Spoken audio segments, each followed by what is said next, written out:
All right, joining me now, first-class father, Hall of Fame quarterback, Kurt Warner. Thank you for giving me a few minutes here on First-Class Fatherhood. No, you bet. Glad to be on. All right, let's start here. How many kids do you have, and what are the ages? I have 7 kids now, 29, 26, 19, 17, 14, and then 12-year-old twins to finish it. And I've also got 2 grandkids, one that's just a week old and a granddaughter that's just over a year. Yeah, I've seen that. Congratulations on that. I'm one of 7 myself, so I'm down with that. I got 4 kids as well. Awesome. So. All right. Walk me through some of the difficulties of being such a high-level athlete and simultaneously being a father. What are some of the difficulties of that? Well, I think always balancing time with careers is always one of the big challenges, is making sure that you can show your kids how important it is to be great at what you do, while at the same time making sure they know that they're a priority, and that being a dad is number one, although, career can be very important as well. And always trying to figure out how you balance it, because what I learned a long time ago is that balance doesn't always mean equal. By that I mean you're not going to be able to give your wife 8 hours, your job 8 hours, and your kids 8 hours of every single day. That to me, balance means when I have time to focus on my wife, focus on my wife. When I have time to focus on my kids, focus on my kids. And when it's time to focus on my job, focus on my job. But make sure the effort and the attention is balanced, no matter how many hours in a day that equals for each of those different areas. Yeah, well said. That's something I think we all struggle with at times, trying to be where we are at the moment. So, all right, let me ask you this then. Did any of your kids play football? How do you feel about young kids playing contact sports, especially football? I have a 19-year-old that's playing at the University of Nebraska right now. I have a 14-year-old that's just starting high school and playing tackle football as well.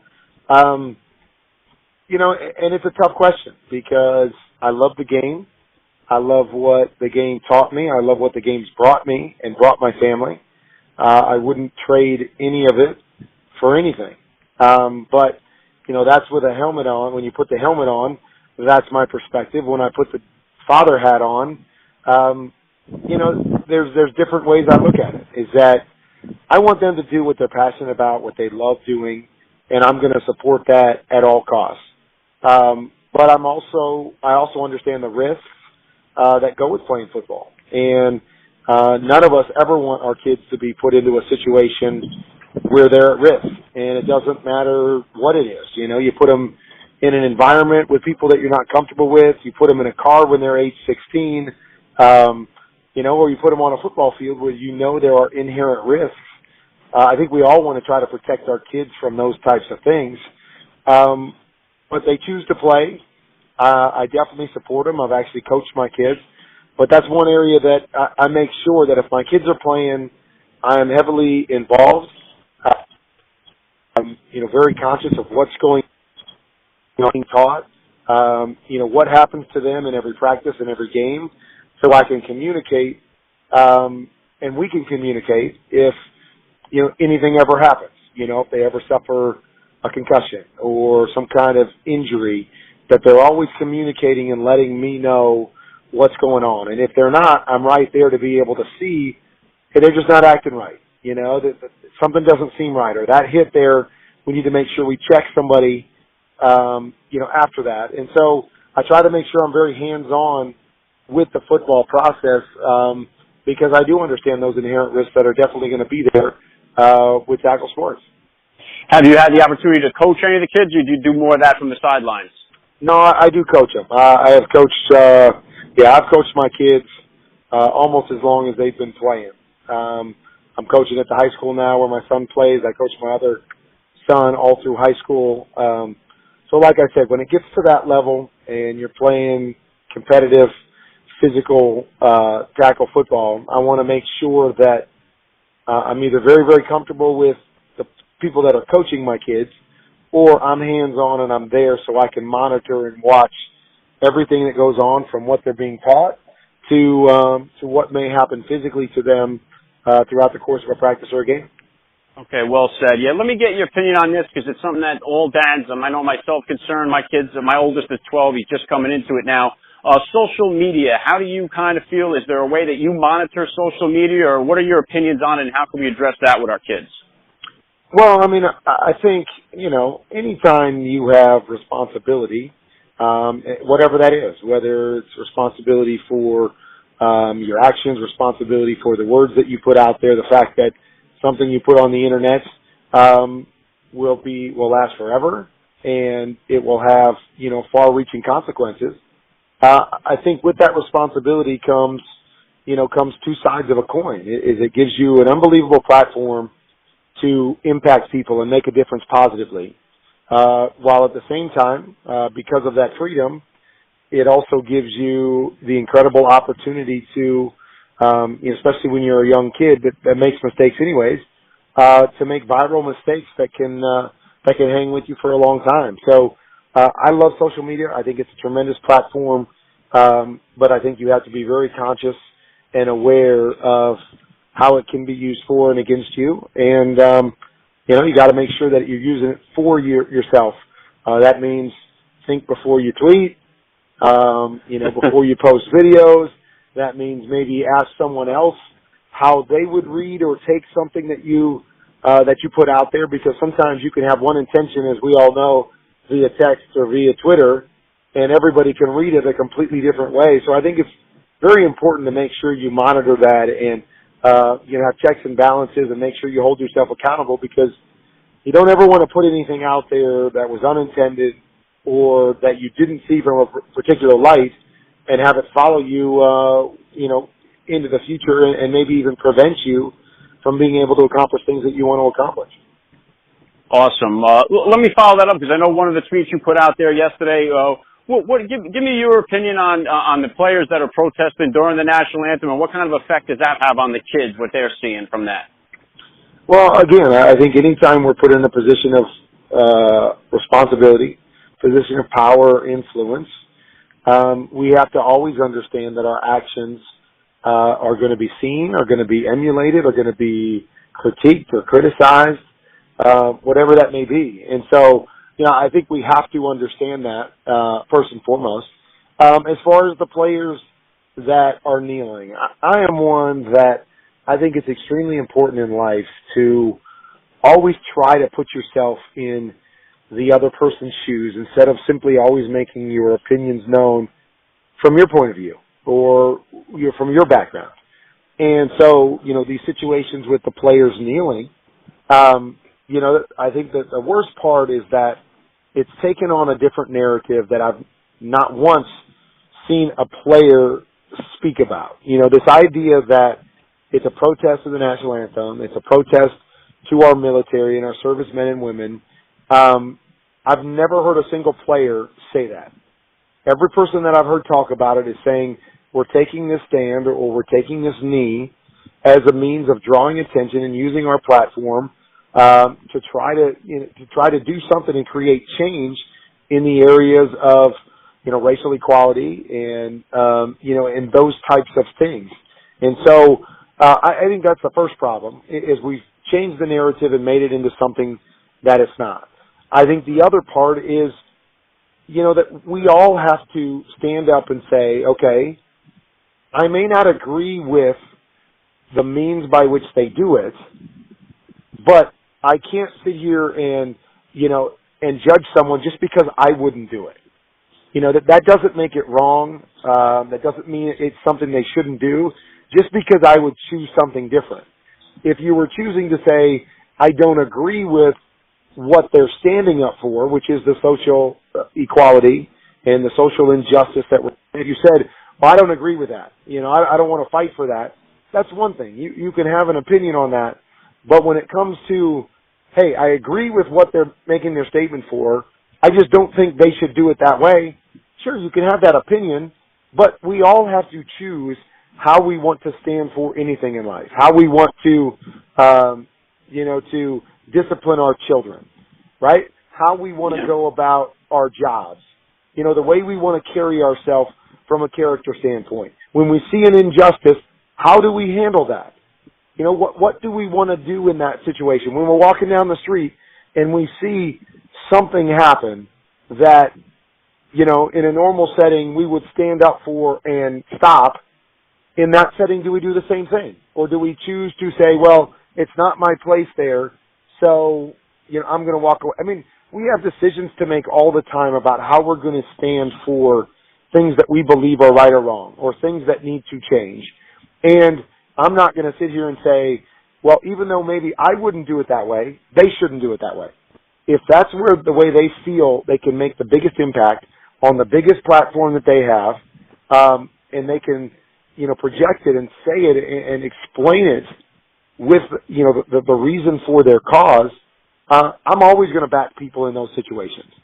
And again, it doesn't mean that I would do it the same way, but it doesn't mean they're wrong in standing up or kneeling in that manner and in that time. And I think that's what we too often lose sight of, is we say, this is what I would do, so anything else is wrong, as opposed to saying, hey, I love what they stand for. I love what they're believing in. I wish they would do it on another platform, but I can still support them, even though I don't agree with that platform, because I believe in what they're doing and what they're trying to accomplish. And I believe that's the case with these players, is they're simply doing it to try to create change positively for our country in the areas that they've determined. And I don't think we should ever fault someone for something like that. It's okay to have dialogue. It's okay to try to figure out better ways if you feel that there's a better way to do it. But I don't think we fault someone for standing up for something that I think, the majority of people in our country would 100% stand up for and fight for if they were given a platform that they believe in. Okay, fair points on that. Now, you do have a definite charismatic presence on TV, and you're always on all these different shows. Do any of your kids want to follow in your footsteps and get in behind the camera at all? That hasn't really been in their plans yet. But I think, the bottom line is, I always tell my kids, I say, as much as you can, take opportunities to speak to people, whether it's speech classes, whether it's getting up in front of your classes and talking to people, being able to have phone calls instead of text messages, being able to go out and sell something for your school to raise money for your football team or your swim team. Be able to project and carry yourself and hold a conversation and hold someone's attention with your ability to speak. Because I think so many jobs, if you have the ability to communicate, you can do a lot of things, and you can find something that you're passionate about to speak on. And so, I have kids that love sports. I have kids that are, passionate about different things. And I wouldn't be surprised at some point in time if they got into speaking about it on a daily basis or in a career basis. I don't know if any will end up on TV talking about football, but I hope they all have the ability to communicate extremely well in whatever position they take as they move forward in life. Now, you got a large family there with 7 kids. Have you ever been approached for any kind of reality show, or would you ever consider doing something like that? Yeah, we've been approached a number of times over the years to do a reality show. And I think again there would be great things about it. But I think that the hard part about television is that at the end of the day, it's still television, and television always is about creating conflict and being able to create something that people are drawn to. And a lot of times it has to have positive flair and oftentimes a negative flair. And we were just very conscious of when we did this that we'd really built our careers and our lives on projecting a certain thing and making sure that our character stood above everything else.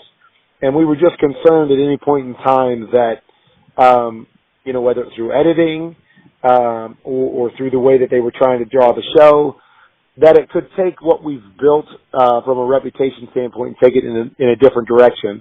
And we weren't willing to take that chance. Not that it would have been a bad thing. I think there could have been some great opportunities and a great way to impact people through big families and discipline and being able to resolve conflict and all those great things.